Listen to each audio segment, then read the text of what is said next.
Hyderabad ఉప్పల్లో SI మధుపై దాడి జరిగింది. దానికి సంబంధించిన బ్రేకింగ్. రామాంతపూర్ బోనాల ఉత్సవాలలో పోలీసులపై దాడి చేశారు. బీఆర్ఎస్ నేత అనిల్, అతని అనుచరులపై కేసు నమోదైంది. పోలీసులతో దురుసుగా ప్రవర్తించిన వ్యక్తిని అదుపులోకి తీసుకున్నారు పోలీసులు. అయితే మావాడిని అరెస్ట్ చేస్తారా అంటూ స్టేషన్కి వచ్చి పోలీసులపై దాడి చేశారు. బోనాల ఉత్సవాల్లో ఓ ఎస్ఐ, ఓ కానిస్టేబుల్ని చితకబాదారు కొందరు యువకులు. ఘటన మేడ్చల్ మల్కాజ్గిరి జిల్లా రామాంతపూర్లో జూలై 20న రాత్రిన జరిగింది.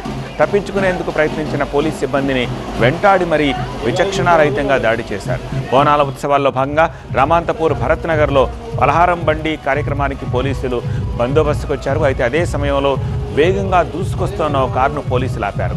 ఆపిన వెంటనే కారులో ఉన్న ఆ వ్యక్తులు పారిపోయారు. తర్వాత కాసేపటికి మద్యం తాగిన ఓ వ్యక్తి వచ్చి కారు తనదేనని పోలీసులతో వాగ్వాదానికి దిగాడు. పోలీసులు అతన్ని పట్టుకుని స్టేషన్కు తరలించారు. తర్వాత మరో 9 మంది వచ్చి తమ వ్యక్తిని ఎలా అరెస్ట్ చేస్తారంటే ఎస్ఐ మధుతోటి వాగ్వాదానికి దిగారు. గల్లా పట్టుకుని కర్రాలతో దాడి చేశారు. అడ్డుకునేందుకు ప్రయత్నించిన కానిస్టేబుల్స్పై కూడా దాడి చేశారు. తప్పించుకునేందుకు ప్రయత్నించిన ఎస్ఐ కానిస్టేబుల్స్ను వెంటపడి మరీ దాడి చేశారు. ఘటనకు పాల్పడ్డ బీఆర్ఎస్ నేత అనిల్, అతని అనుచరులపై కేసు నమోదైంది.